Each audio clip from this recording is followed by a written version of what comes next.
You have been summoned on a journey by Trilobite and Virgin Games to a place where mysteries will unfold, questions will be answered, and unthinkable acts committed.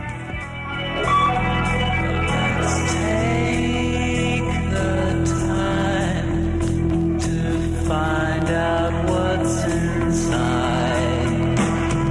Away from all this wind and rain.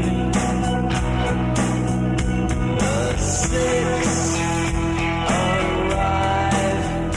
The fire lights their eyes. Invited here to learn to play the game.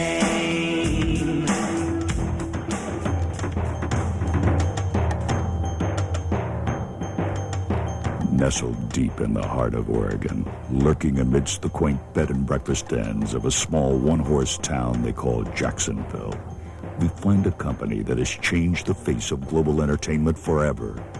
The company's name is Trilobite. Well, we decided that there was a big new medium out there which involved CD-ROM. And this big new medium, CD-ROM, needed a definitive product. And the Seventh Guest seemed to fit into that. Needed something with power and passion and drama and story and animation and graphics and multimedia and sound overlays, and we were the people to do that. We were chosen by God. Trilobite is the brainchild of Graham Devine and Rob Landeros, who met in the summer of 1988 while working for Virgin Games. Both computer fanatics from a young age, Devine was actually expelled from school for taking an unauthorized vacation to finish programming his first video game, the classic coin-op pole position. So I took a week off school and finished it up. And it looked pretty good, and Atari was happy, and everything was good.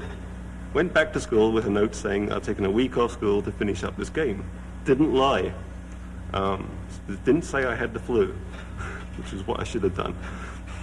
And took it into school, and everyone in school went, okay, you're expelled.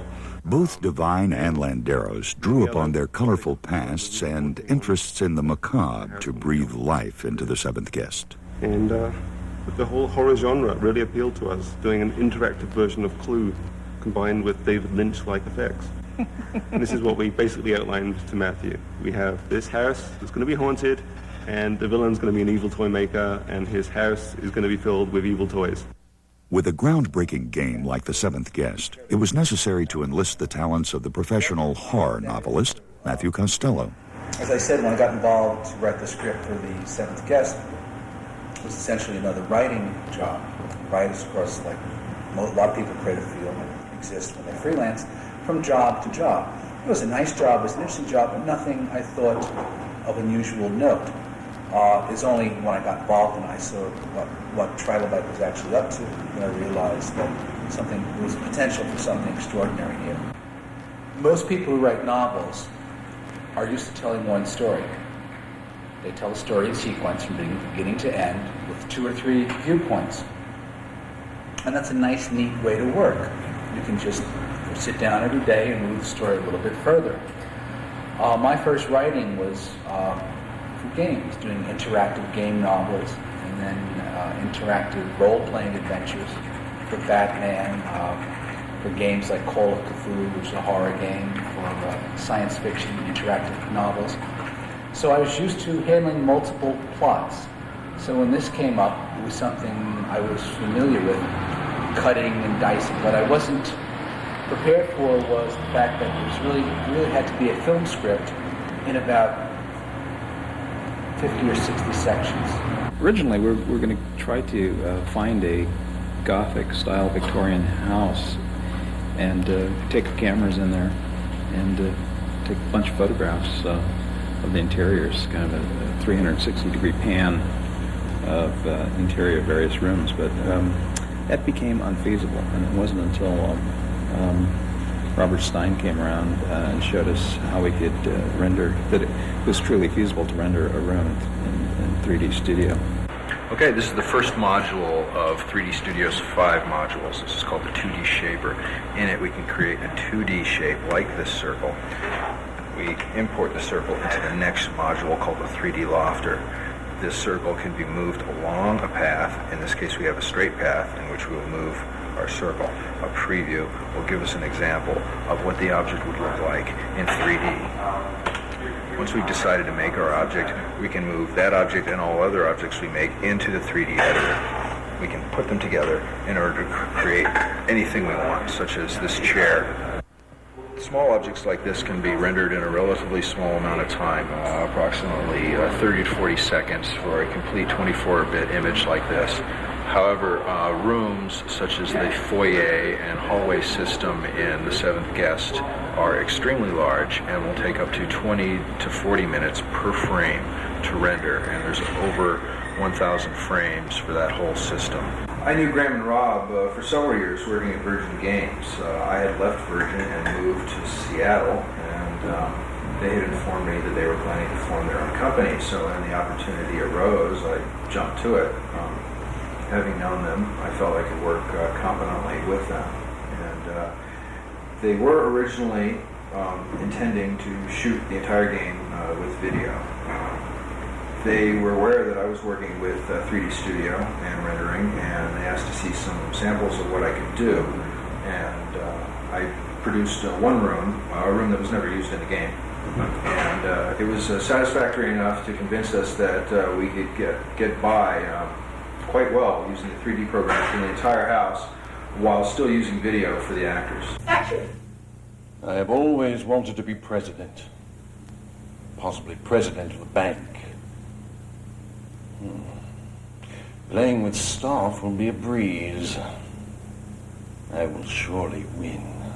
Cut! My name is Deborah Mason, and I directed the live action for the 7th Guest, and I acted as the character Martine Burden. Reach out with the camera. Roll your eyeballs. This particular type of acting is a new technology.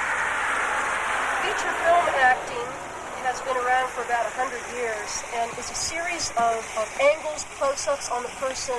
It's almost as if the actor is thinking the situation. With this particular type of shooting, we had the camera locked down. Everything was from a long shot, a long angle. And it was difficult getting the facial emotion across. Instead of just a simple darling, we would have to use whole body movements. Darling! Similar to that with everything. In that way, it was similar to stage and having an audience. The most difficult part was staying on our mark, cueing the actors to work around different positions on a stage with your virtual reality, your imagined furnishings. We had a difficult time not walking through things all the time. Hey, maybe we really can do this.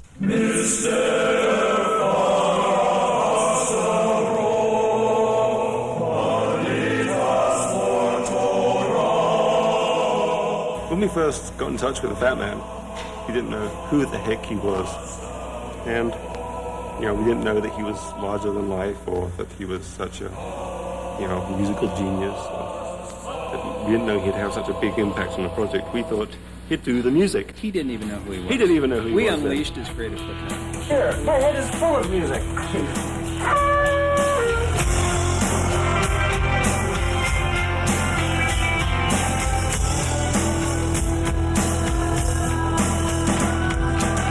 Here I am. This is my team. I'm the Fat Man. 7th Guest.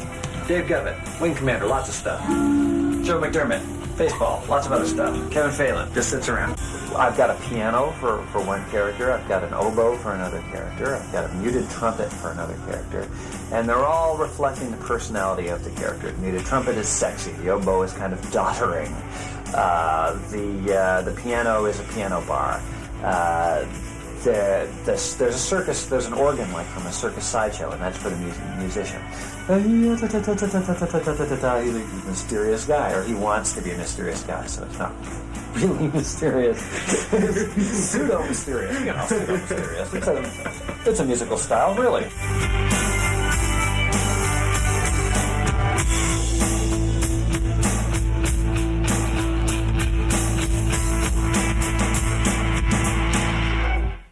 Leaving the Fat Man in Austin, Texas, we return to Medford, Oregon, where the sound effects and audio post-production were handled by sound designers Greg Hayes and Webb Stoughton at Stoughton Studios. Well, you know, this project's been pretty incredible. The sound design on it was huge, to say the least. All the sound effects we had to create, it was much like creating sound effects for a movie. First step, of course, is just to break down the script, go through the script with a fine-tooth comb, break it all down. And that process is real important, that you identify all the sonic events that the scriptwriter was envisioning, and get those clearly in mind. Again, the texture that they were envisioning and the creators are envisioning, and then from there begin. Greg would issue me lists of sound effects, and I would go in the script and see how the sound effects plugged in, and then we would literally go and say, okay, we have these effects already available to us. Let's use these, but these are the ones that have to be created.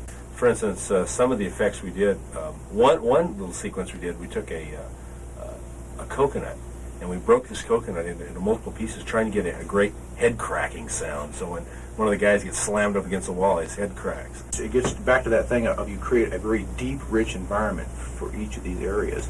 And that's the process of it's a layer at a time, and you've got to know when to stop. You know, you can overbuild certain areas, and so you've got to find that balance. We'd go in and we'd look at the rooms, and we'd say, okay, we have a room here that's, you know, what's the estimated diameter of this room, and is it got carpet on the floor, is it wood on the floor, what do the ceilings look like, and we would design the delay settings or the reverb settings so that.